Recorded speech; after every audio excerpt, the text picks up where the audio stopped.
ہم نے نیچے دیکھنا شروع کر دیا. جو کرنا تھا وہ کیا نہیں, جو نہیں کرنا تھا وہ کر لیا. ہم اسے کہتے ہیں یار شکر کر میں جمعہ پڑھنا, وہ تو جمعہ میں نہیں پڑھتا. اب یہ جب مزاج ہمارا ڈیولپ ہو گیا اسلام کے بالکل خلاف, اس نے ہمیں نقصان پہنچایا. تو ضرورت اس بات کی ہے کہ ہم اس بات کو آج پلے باندھ لیں کہ دین میں ہم نے اوپر دیکھنا ہے, دنیا میں نیچے دیکھنا ہے. انشاءاللہ آپ کی طبیعت بھی بالکل فریش ہو جائے گی, آپ کا دل بھی کشادہ ہو جائے گا, اور آپ لوگوں کی خوشی کو محسوس کریں گے, اور آپ کی زندگی آسان ہو جائے گی.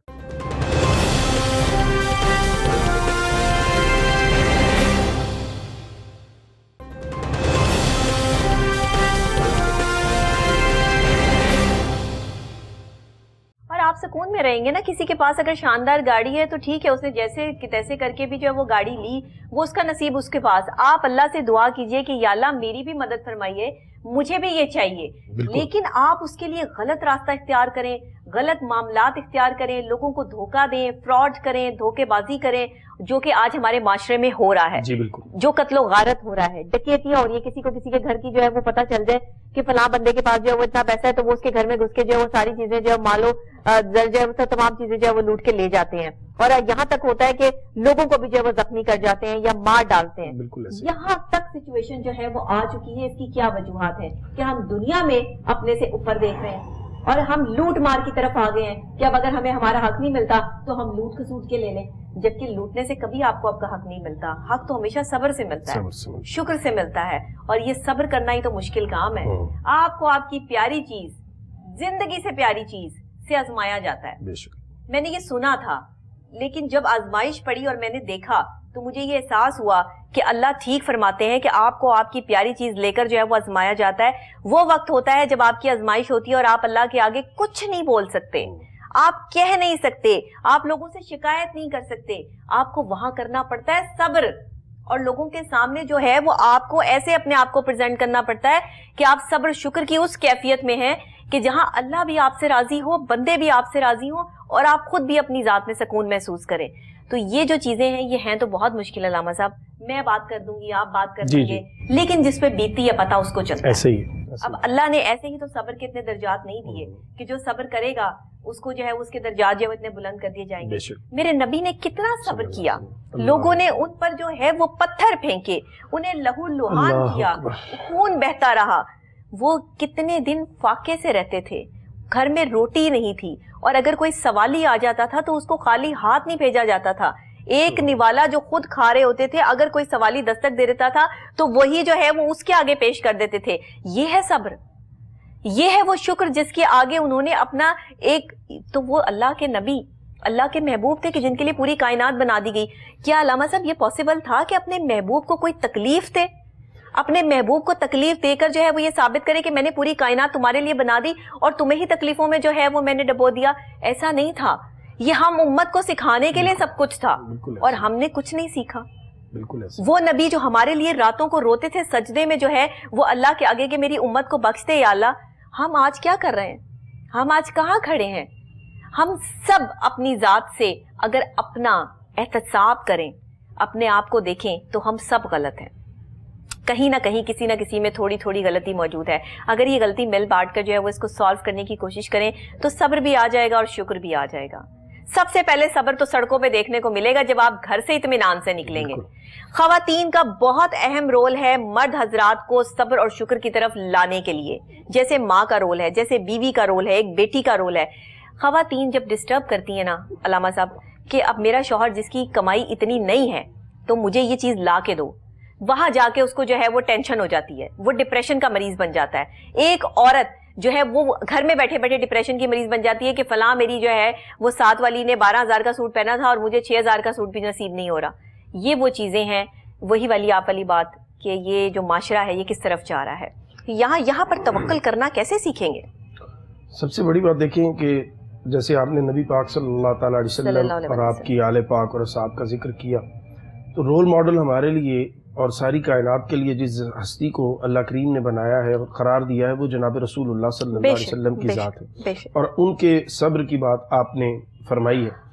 حضرت عمر رضی اللہ تعالیٰ عنہ حضور صلی اللہ تعالیٰ علیہ وسلم کی خدمت میں حاضر ہوئے اور دیکھا کہ نبی پاک صلی اللہ تعالیٰ علیہ وسلم کھجور کی بنی ہوئی سخت چٹائی کے اوپر آپ لیٹے ہوئے ہیں. جناب عمر جب تشریف لائے تو رسول اللہ صلی اللہ تعالی علیہ وسلم جب اٹھ کے بیٹھے تو آپ کے لباس سے پتہ چل رہا تھا کہ نشان بن چکے ہیں جسم میں، پیوست ہو چکی ہے وہ کھجور کی چٹائی. صحیح. جناب عمر پاک نے جب یہ منظر دیکھا تو ان کی آنکھوں سے آنسو جھلک پڑے اور عرض گزار ہوئے کہ یا رسول اللہ صلی اللہ علیہ وسلم کیا اللہ کے آپ سچے رسول نہیں ہیں؟ تو نبی پاک صلی اللہ تعالیٰ علیہ وسلم نے فرمایا عمر میں بالکل اللہ کا سچا رسول ہوں. تو پھر جناب عمر نے عرض کیا کہ کیسر و کسرا یہ اس وقت کی 2 سپر پاورز تھیں، جیسے آج امریکہ اور رشیا ہے، ایران اور روم. انہوں نے کہا جی ان کے بادشاہ نرم ملائم ریشم کے بستروں پہ ہیں اور اللہ کے سچے رسول صلی اللہ تعالیٰ علیہ وسلم سخت چٹائی پر کہ جو جسم میں پیوست ہو جائے. تو رسول اللہ صلی اللہ تعالیٰ علیہ وسلم نے جناب عمر کو اور ان کے ذریعے سے پوری امت کو، اپنی قیامت تک آنے والی امت کو یہ پیغام دیا جس کی طرف آپ اشارہ کر رہی تھی. اللہ کرے یہ پیغام مجھے سمجھ آئے، آپ کو سمجھ آئے، اور سب سے بڑی بات یہ ہے کہ اس پر ہم عمل کی طرف بڑھیں. نبی پاک صلی اللہ تعالیٰ علیہ وسلم جو کائناتوں کے وجہ تخلیق ہیں، اللہ رب العزت نے جن کو اپنا محبوب بنایا ہے. اور یاد رکھیے اگر ہم جیسا ایک کمزور سا گناہگار سا عاجز سا انسان اپنے محبوب کو تکلیف میں نہیں دے سکتا، اپنے قریبی کو تکلیف میں نہیں دے سکتا، تو اللہ رب العزت تو قدرتیں رکھتا ہے، طاقتیں رکھتا ہے. وہ تو اگر قوم عیسیٰ کے لیے آسمان سے من و سلوہ اتار سکتا ہے تو پھر حضور صلی اللہ تعالیٰ علیہ وسلم کے لیے کون سی چیز ہے جو نہیں ممکن. لیکن حضور صلی اللہ تعالیٰ علیہ وسلم کا یہ جملہ یہ دل پہ لکھ لیجئے. آپ صلی اللہ تعالیٰ علیہ وسلم نے فرمایا عمر میں نے اپنے لیے آخرت کو پسند فرمایا ہے. سبحان اللہ. کیسر و کسرا نے دنیا پسند کی ہے، میں نے اپنے لیے آخرت کو پسند کیا ہے. یعنی بندہ مومن یہاں آسائشیں نہیں چاہتا، وہ وہاں کی آسائش چاہتا ہے. یہاں کی آسائش نہ بھی ملے زندگی گزر جائے گی، یہ چند دن چند لمحے ہیں یہ بیت جائیں گے. لیکن اگر قبر اور حشر وہ ہمارا آج کی غلطیوں کی وجہ سے تباہ ہو گیا تو پھر یاد رکھیے اس زندگی کا اینڈ کوئی نہیں. اس کا اینڈ ہے، اس کا اینڈ ہے. جب جس کا اینڈ ہے اس میں سنبھل جائیے، آنے والی زندگی کو آسان کر لیجئے. اور رسول اللہ صلی اللہ تعالیٰ علیہ وسلم کو اللہ نے زمین و آسمان کی کنجیاں عطا فرمائی، بالکل مالک بنایا ہے. بالکل صحیح. لیکن حضور صلی اللہ تعالیٰ علیہ وسلم کی زندگی مبارکہ کو جب ہم پڑھتے ہیں تو آپ صلی اللہ تعالیٰ علیہ وسلم کے گھر چولہا کئی دن نہیں جلتا. کائناتوں کے سردار کے گھر چولہا نہیں جلتا. ہمارے دسترخوان پہ کھانا لگا ہوتا ہے لیکن ہمارے کامنٹ یہ ہوتے ہیں نہیں بس یہ گزارا ہی ہے جی، اچھا نہیں بن سکا جی، ہم بڑے غریب ہیں جی، اس رزق سے منہ چڑھاتے ہیں. ہم یہ کہہ رہے ہیں جو اللہ نے ہمیں عطا کیا. اور ادھر کیا ہے رسول اللہ صلی اللہ علیہ وسلم کئی دن چولہا نہیں جلتا اور آپ فرماتے ہیں یہ میں نے خود اپنے رب سے مانگا ہے. کیوں؟ جب ملے شکر کروں، نہ ملے صبر کروں. تو اللہ رب العزت اس قوم کو بھی یہ صبر اور شکر کی کیفیت عطا کرے. نظام الدین اولیاء پاک و ہند کے بہت بڑے بزرگ، سلسلہ چشت کے بہت بڑے بزرگ ہیں، محبوب الہی آپ کو کہا جاتا ہے. آپ فرماتے ہیں کہ بچپن میں والد صاحب کا انتقال ہو گیا. اب ظاہر ہے جب والد کا سایہ سر پہ نہ رہے تو پھر بڑی پریشانی بن جاتی ہے. بالکل ایسے. تو آپ فرماتے ہیں کہ میں جب پڑھنے جاتا مدرسے میں تو واپس آتا تو والدہ مجھے کہتی کبھی کبھی کہ بیٹا آج ہم اللہ کے مہمان ہیں. اللہ کے مہمان ایک جملے کا مطلب یہ ہوتا تھا کہ آج گھر میں کچھ نہیں. صحیح. تو کہتے میں سمجھ جاتا اور میں پھر مانگتا بھی نہ. جو بات آپ نے آغاز میں فرمائی تھی نا کہ بچے سمجھنا نہیں چاہتے، لیکن جب مائیں نظام الدین اولیاء جیسی ہوں اور جب مائیں حضرت سیدہ طیبہ طاہرہ فاطمہ الزہرا رضی اللہ تعالیٰ عنہ وسلام اللہ علیہا جیسی ہوں تو پھر بچے جو ہیں نا وہ حسن و حسین اور نظام الدین اولیاء اور غوث اعظم جیسے ہوتے ہیں. بالکل بے شک. تو فرماتے ہیں جس دن کھانا 2-3 دن مسلسل مل جاتا نا تو پھر میں خود اپنی امی سے کہتا اماں اب کس دن ہم اللہ کے مہمان ہوں گے. یعنی وہ مہمان ہونے کی اتنی لذت ان کو بچپن سے میسر آنی شروع ہوئی، ان کی وہ ہیبٹ اتنی ڈیولپ ہو گئی کہ وہ کہتے تھے کہ اب کب ہم مہمان بنیں گے اللہ کے، یعنی کب فاقہ آئے گا، کب گھر میں کچھ نہیں بنے گا.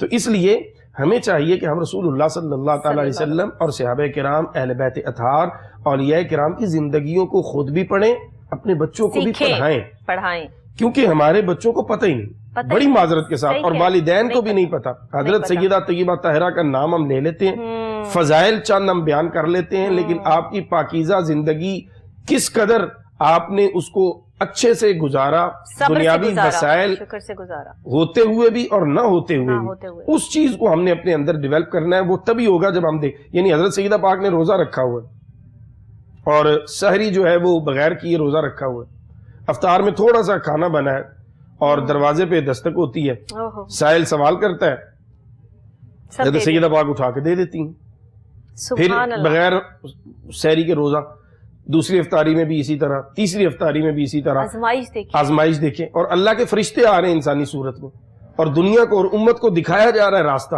کہ دیکھو تمہارے نبی صلی اللہ علیہ وسلم کی صاحبزادی، ان میں کتنا اللہ کے دیے ہوئے نعمتوں میں سے صبر، توکل اور شکر، یہ کیفیت کس قدر ان پر غالب ہے کہ وہ بھوک برداشت کر رہی ہیں لیکن رب کے نام پہ دینے سے ہاتھ کو نہیں روک رہی۔ تو اس لیے میں آپ سے یہ گزارش کروں گا کہ جو آپ کو اللہ نے دیا ہے اس کو صرف اپنا نہ سمجھیے، اس کو دوسروں کے لیے اپنا دل کھول دیجئے، پھر دیکھیے کہ آپ کی زندگی جو ہے وہ کس قدر سکون والی ہو جائے گی، اور کس قدر آپ دوائیوں سے، ڈاکٹروں سے اور ٹینشن سے اور یہ جتنے آپ کے نفسیاتی ایشوز ہیں ان سے آپ جو ہیں وہ بالکل آزاد ہو جائیں گے، اور آپ ایک ایسی زندگی کی طرف بڑھ جائیں گے جو زندگی اسلام آپ کو عطا کرتا ہے۔ آج ہر شخص نفسیاتی بن چکا ہے، ہر شخص میں کوئی نہ کوئی مینٹل ڈیزیز جو ہے وہ موجود ہے، کہیں کوئی جو ہے وہ سٹریس میں ہے، کام بہت زیادہ ہے، وقت نہیں ہے آرام کرنے کے لیے، پریشان ہے صرف اس وجہ سے کہ پیسے بہت کما لیے ہیں، اب خرچ کرنے کے لیے جو ہے وہ جگہ کیا تلاش کریں، چیزیں کہاں کریں، یہاں پر مسائل اداروں کے، چیزوں کے، معاملات کے، اب ان کو چھپائیں کیسے، اب ان کو لگائیں کیسے، لگائیں گے تو پھر بتائیں کیسے۔ یہ ساری وہ چیزیں ہیں جس میں اللہ تعالیٰ جو ہے وہ بندوں کو الجھا کر آزمائش کا ایک سلسلہ دیتے ہیں کہ دیکھیں کہ یہ شخص کیا کرتا ہے، کتنی دور تک بھاگ سکتا ہے، کتنا کام جو ہے وہ کر سکتا ہے، اور بندہ یہ سمجھ رہا ہوتا ہے کہ میری اپنی طاقت ہے، میں نے اپنی محنت کی ہے، دن رات جو ہے وہ اس میں کام کیا اور یہ مجھے میری محنت سے حاصل ہو گیا ہے۔ ایسا کبھی نہیں ہوتا۔ بہت سے محنت کرنے والے لوگ میں نے ایسے دیکھے ہیں جن کے پاس کچھ بھی نہیں ہے، بہت محنت کرتے ہیں، بہت محنت کرتے ہیں، اپنے ساتھ بہت لائل ہیں، اپنے کام کے ساتھ بہت لائل ہیں، لیکن ان کے پاس کچھ نہیں ہے۔ یہ اللہ کی دین ہے، یہ اللہ کی رضا ہے، اللہ کی مرضی ہے کہ وہ کس کو نوازتا ہے اور کس کو نہیں نوازتا۔ تو جسے اللہ دیتا ہے آپ اس کی عزت کیجئے، بجائے ہم حسد کرتے ہیں، ہم حسد کی طرف جو ہے وہ چل پڑتے ہیں کیونکہ ہم میں صبر اور شکر نہیں ہے۔ اگر ہم صبر اور شکر کرنے والے بن جائیں تو ہم حسد سے دور ہو جائیں۔ آج ہمارے معاشرے میں جو ایک دوسرے کا ہم قتل کر رہے ہیں، ایک دوسرے کو ہم برا سمجھ رہے ہیں، ایک دوسرے کی ہم غیبت کر رہے ہیں، ایک دوسرے کی جو ہے وہ ہم گردن پہ تلواریں چلا رہے ہیں، کیوں؟ کیونکہ ہم میں صبر نہیں ہے، ہم سکون نہیں لیتے، ہمیں شکر کرنے والا جو ہے وہ اللہ تعالیٰ بنانا چاہتے ہیں لیکن ہم بنتے نہیں ہیں۔ ایک اور بڑی ہمارے جو ہے وہ معاشرے کا ایک بہت بڑا المیہ ہے کہ صبر سے ادب بھی آتا ہے۔ آج ہم ادب سے بھی بہت دور ہیں۔ وہ صبر جو ہمیں ادب سکھاتا ہے، جو ہمیں ہر چیز سے جو ہے وہ پیچھے ہٹاتا ہے کہ اچھا کرنا ہے، برا نہیں کرنا، اس حوالے سے بھی بتائیے، ہمارے بچوں کی تربیت کے حوالے سے بھی بتائیے۔ جی بالکل، ادب جو ہے یہ تو بنیادی چیز ہے، اور اسلام جو ہے وہ ہمیں، جب ہم اسلام کو دیکھتے ہیں تو وہ سب سے پہلے تو ہمیں یہی چیزیں سکھاتا ہے۔ مثال کے طور پر آپ کسی بھی دنیا کے مذہب کو، دین کو دیکھیں اور اسٹڈی کریں، معاشرے کو دیکھیں، کہیں پہ آپ کو اتنا ادب وہ نہیں ملے گا جتنا اسلام سکھاتا ہے۔ یعنی آپ باپ کو پیٹ نہیں کر کے چل سکتے، یعنی باپ سے آگے نہیں چل سکتے، اسلام آپ کو منع کرتا ہے۔ ماں، اس کے قدموں کے نیچے جنت، حضور صلی اللہ علیہ وسلم فرماتے ہیں اف نہیں کر سکتے ماں باپ کے سامنے، اور پھر جنت کا باغ قرار دے دیا گیا ماں باپ کو۔ اسی طرح اساتذہ ہیں، استاد کو باپ کا درجہ دے دیا گیا، روحانی باپ ہے استاد، یعنی جو آپ کو سکھا رہا ہے، اور پھر یہاں تک آتا ہے کہ استاد کا درجہ جو ہے وہ آپ کے سگے باپ سے زیادہ ہے۔ اس کی وجہ یہ ہے کہ آپ کا وہ باپ جو ہے وہ دنیا میں آپ کے آنے کی وجہ بنا ہے، اور یہ جو استاد جو ہے، یہ جو آپ کا والد ہے، اس نے آپ کو علم کے ذریعے وہ معرفت خدا کی دی جو آپ کے لیے اصل ذریعہ بنی زندگی کی کامیابی کا۔ تو ادب جو ہے وہ بھی تبھی آئے گا جب تربیت کا نظام دوبارہ سے فعال ہوگا۔ جو ہماری آج کی پیڑھی ہے اس کو چاہیے کہ سب سے پہلے تو بحیثیت والدین ہم خود اسلام کو جانیں، ہم خود اسلام کو سیکھیں۔ بالکل، بڑی بدقسمتی ہماری یہ ہے کہ جب میں نے جہاں سے ہم نے آغاز کیا تھا کہ تعلیم کو ہم نے ایک جو بہت چھوٹے مقصد کے لیے ہم نے اپنے ذہنوں میں بٹھا لیا، اس کا نتیجہ یہ نکلا کہ کسی بھی سوسائٹی میں جب آپ دیکھتے ہیں نا، اس سوسائٹی کی کریم جن طبقات کو کہا جاتا ہے، ان میں ڈاکٹرز حضرات ہیں، ان میں آپ کے لائرز ہیں، وکلاء ہیں، ان میں آپ کے دینی جو اسکالرز ہیں وہ ہیں، اور اس میں آپ کے پولیٹیشین ہیں۔ اچھا، اب آپ دیکھیے کہ یہ 1 سال پہلے کی غالباً بات ہے کہ پی آئی سی کے اندر، یعنی پنجاب انسٹیٹیوٹ آف کارڈیالوجی میں ڈاکٹر صاحبان نے اور وکلاء صاحبان نے جو کچھ کیا، وہ کیا اس قوم کی آنکھیں کھولنے کے لیے کافی نہیں ہے؟ یعنی اتنا پڑھا لکھا طبقہ، یعنی ایک بندہ وہ ہے جس کو ہم یہ کہہ کے اگنور کر دیتے ہیں، یہ جاہل لوگ ہیں جی، یہ اجڑ لوگ ہیں, یہ گنوار لوگ ہیں, یہ لڑ رہے ہیں, ان کو عقل نہیں. اب ان کو بندہ کیا کہے جو اتنے پڑھے لکھے ہیں. ان کو جو آپ پر قوم نے انویسٹ کیا ہے, آپ کے والدین نے آپ کو اعلیٰ ڈگریاں دلوائی ہیں, آپ کی حالت یہ ہے. تو یہ اتنی الارمنگ. اس کے بعد پھر آپ دیکھیں ہمارے پولیٹیکل نظام کو دیکھ لیں آپ, کہ سیاست میں جس قدر نفرت آ چکی ہے, جس قدر ایک دوسرے کو لے کر برداشت ختم ہو چکی ہے. حالانکہ ہے تو سب مسلمان نا, ہے تو سب پاکستان کے. جی بالکل. ابھی مجھے بہت اچھا لگا کہ کل یہ پرسوں وزیر اعظم صاحب علماء سے گفتگو فرما رہے تھے, تو وہ فرما رہے تھے کہ میں علماء سے یہ چاہتا ہوں کہ معاشرے میں جو ہے وہ برداشت پیدا کریں, یہ لوگوں کو تقسیم سے نکالیں اور اکٹھے کرنے کی طرف لائیں. تو میں بھی اس کیمرے کے ذریعے محترم وزیر اعظم صاحب سے یہ گزارش کروں گا کہ آپ رول ماڈل بنیے. آپ اپنے پولیٹیکل جو ڈیفرنسز ہیں ان کو آپ کم کر کے, اور کم از کم ایک شائستگی اور ایک احترام آپ لائیے ایز اے لیڈر. جب آپ لائیں گے تو وہ نیچے تک ضرور پینیٹریٹ کرے گا, وہ معاشرے میں نظر آئے گا. لیکن اگر ہمارے لیڈر صاحبان ایک دوسرے کو اسمبلی کے فلور پر کیچڑ اچھالیں, ایک دوسرے پہ الزامات کی انتہا کر دیں, ایک دوسرے کی فیملیز تک چلے جائیں, اور پھر ایک دوسرے کی بیماریاں, ایک دوسرے کے جنازے, ایک دوسرے کے, ان پر جب آپ اس قدر نفرت کے بیچ بو دیں گے تو پھر آپ کسی اور سے یہ توقع کریں. ہم سب کو ہی ایک پینل پہ اکٹھے ہونا چاہیے, اور وہ پینل یہ ہے کہ ہم ایک دوسرے کو برداشت کرنا سیکھیں. ہم ایک دوسرے کی غلطیوں کو نہیں, ہر بندے میں کوئی نہ کوئی اچھائی تو موجود ہوتی ہے نا, تو ہمیشہ ہم غلطیوں کو ہی کیوں پوائنٹ آؤٹ کرتے ہیں. وہی والی مکھی والی بات ہوگی کہ پورے جسم کو چھوڑ کے صرف زخم پر ہی بیٹھتی ہے. تو یہ ساری چیزیں جو ہیں وہ نہیں ہونی چاہیے, کہ ہمیں ایک ایسا انسان بننا ہے, ہمیں آگے بڑھنا ہے, کچھ کرنا ہے, کچھ معاملات دیکھنے ہیں. تو اس کے لیے سب سے پہلے ہمیں ایک دوسرے پر جو ہے وہ نکتہ چینی نہیں کرنی, ایک دوسرے کے لیے آسانیاں پیدا کرنی ہے. ہم مسلمان ہیں, ایک ہی پاکستان کے شہری ہیں, پاکستانی ہیں, تو ہمیں چاہیے کہ ہم پاکستان کے لیے لڑیں, ہم اپنی ذات کے لیے نہ لڑیں. آج ہم ہر کوئی انڈیویجول اپنے گھروں میں دیکھ لیں, رشتہ داروں میں دیکھ لیں, باہر دیکھ لیں, آرگنائزیشنز میں دیکھ لیں, سب ایک دوسرے سے اپنی ذات کے لیے لڑ رہے ہیں کہ یہ بندہ مجھے پسند نہیں ہے, بس یہ نہیں ہونا چاہیے. بھائی آپ کو کیوں پسند نہیں ہے, اس میں کوئی تو اچھائی بھی ہوگی, آپ اس کی اس پہلو کو سائڈ پہ رکھیں, اس کی اچھائی کو بھی تو دیکھ لیں.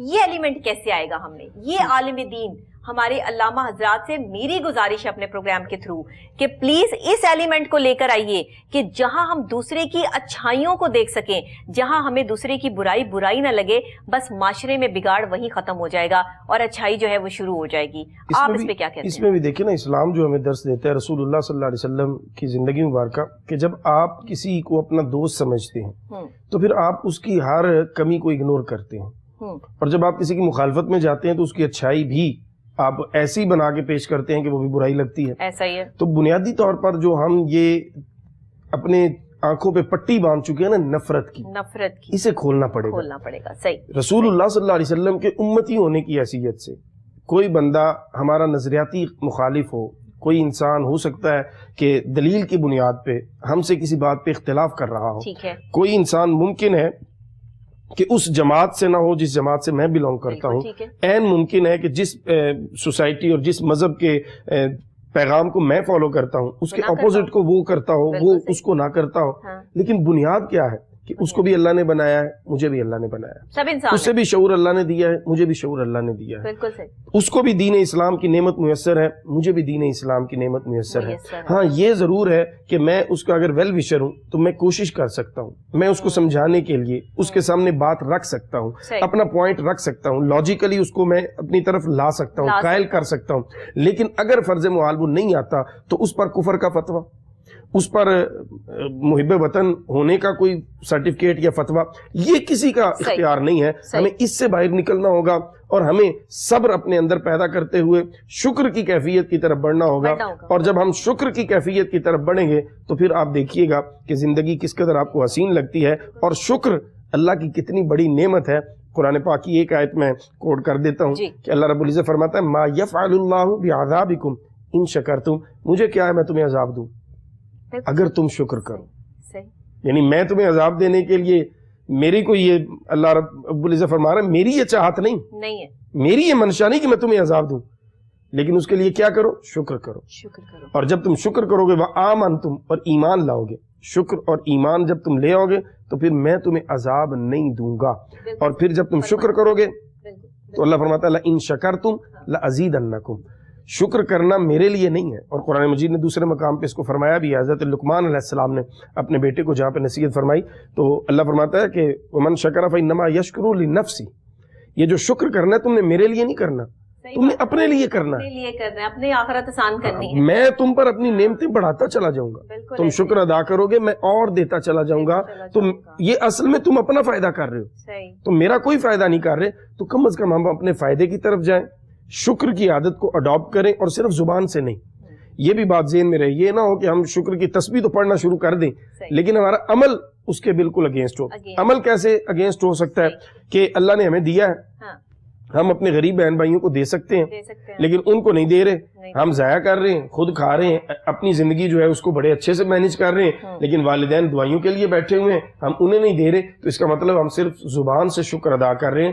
اصل شکر تب ہوتا ہے جب انسان اللہ کی دی ہوئی نعمتوں کو دوسروں کے لیے بھی کھول دیتا ہے. جب دوسرے بھی اس نعمت کو حصول کے لیے آپ کے پاس آتے ہیں تو آپ اللہ کا شکر ادا کرتے ہوئے کہ اللہ نے ان کو آپ کے لیے آپ کے پاس بھیج دیا آپ کے درجے بلند کرنے کے لیے. بالکل ایسے، اس لیے نہیں کہ وہ آئیں اور آپ بھیک مانگیں اور آپ ان کو کوئی نہیں، اس لیے کہ وہ اللہ کی نعمت بن کے آئے ہیں کہ اللہ چاہتا ہے کہ تم ان کو آج ان کی ضرورت پوری کرو اور میدان حشر میں جب تم پریشانی میں ہوگے تو اللہ اس کی برکت سے وہاں تم پہ اپنا کرم فرمائے گا. تو ہمیں صبر بھی اپنے اندر پیدا کرنا ہے، اور صبر صرف اپنے زبان سے نہیں، اپنے عمل سے، اپنے معاملات میں، اپنے کردار میں، اپنی زندگی میں ایک ٹھہراؤ لا کے صبر کا اظہار کرنا ہے، اور پھر اللہ کی نعمتوں پر شکر کی ایسی کیفیت برپا کرنی ہے کہ جہاں اٹھے بیٹھے ہمارا عمل، ہمارا چلنا، ہمارا بولنا وہ شکر کی اعلیٰ مثال بن جائے. تو انشاءاللہ اس قوم سے مایوس نہیں ہیں ہم، یہ قوم اتنی پوٹینشیل رکھتی ہے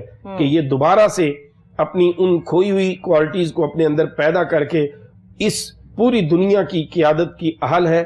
اللہ رب العزت نے یہ صلاحیت ایک مسلمان کو دی ہے اور کووڈ نے اس کو ثابت کیا ہے کہ جب ساری دنیا بالکل اب نفسیاتی ڈاکٹرز کو ڈھونڈتی پھرے گی، مسلمان اب بالکل پرسکون ہے، اور یہ سکون صرف اسی صبر اور شکر کی وجہ سے ہے. لیکن اگر اس کو ہم روٹین میں لے آئیں اور جو کبھی کبھی کا معاملہ ہے اس کو اگر ہم ڈیلی اور ہر منٹ ہر سیکنڈ پہ لے آئیں، حضرت ایوب علیہ السلام کی مثال کو اپنے سامنے رکھتے ہوئے کہ رب کی رضا پہ جب بندہ شکر کرتا ہے تو کیفیت یہ بنتی ہے کہ حضرت ایوب علیہ السلام کے بدن میں ظاہری طور پہ اللہ کے نبی بہت بلند ہیں، ظاہری طور پہ کیڑوں کو اللہ نے مقرر فرمایا خوراک کھاؤ یہاں سے، تو کوئی نیچے گر جاتا تو ایوب علیہ السلام اٹھا کے دوبارہ رکھتے کہ رب نے تمہارا رزق ادھر رکھا ہے. لیکن اس حالت میں بھی رب سے دعا یہ مانگتے تھے یا اللہ زبان بچی رہے تاکہ تیرا شکر ادا کرتا رہا. سبحان اللہ سبحان اللہ. علامہ صاحب بہت شکریہ آپ کا، آپ نے بہت خوبصورت انداز میں صبر اور شکر کی جو فضیلت، اہمیت، اور وہ شخص جس کے درجات کے حوالے سے اللہ تعالیٰ فرماتے ہیں کہ جو صبر اور شکر کرتا ہے کے لیے میں جو ہے وہ دروازے کھول دیتا ہوں سکون کے، اطمینان کے. آج ہمیں یہ سیکھنا ہے کہ ہمارا سکون کہاں ہے، جو سکون ہم سے کھو چکا ہے، جس سکون کو تلاش کرنے کے لیے ہم ہزاروں پیسے ضائع کر رہے ہیں، وہاں پر ہمیں سکون حاصل کرنا کیسے ہے. ایک بات اگر ہمیں سمجھ آ جائے کہ دلوں کا اطمینان، سکون صرف اللہ کے ذکر میں ہے، تو آپ یقین کیجئے کہ ہماری آدھے سے زیادہ پریشانیاں جو ہے وہ اسی طرح سارٹ آؤٹ ہو جاتی ہیں کہ ہمیں کوئی ڈپریشن اور ٹینشن نہیں رہتی جب توکل صرف اللہ کی ذات پہ ہو جائے. کہتے ہیں کہ بے یقینی کی کیفیت میں انسان کفر کر سکتا ہے، اس لیے یقین کی کیفیت میں آ جائیں. یقین کی کیفیت آپ کو اللہ اور اس کے رسول کے قریب کر دیتی ہے، اور یہ یقین، صبر اور شکر جو ہے وہ آپ کے لیے راستے آسان کر دیتا ہے. مجھے امید ہے کہ آج کا یہ پروگرام آپ کو پسند آیا ہوگا، اور مجھے اپنا فیڈ بیک ضرور دیجیے گا. ساتھ ہی جو ہے وہ جمعۃ المبارک کے پروگرام کو آپ خاص طور پہ پسند کرتے ہیں، اس کے لیے آپ کا بہت شکریہ. کل پھر دوبارہ صبح ایک نئے انداز، نئے ٹاپک، نئی بات، نئے جو ہے وہ گیسٹ کے ساتھ دوبارہ آپ سے ملاقات ہوگی. کل تک کے لیے انتظار کیجیے گا. اللہ نگہبان.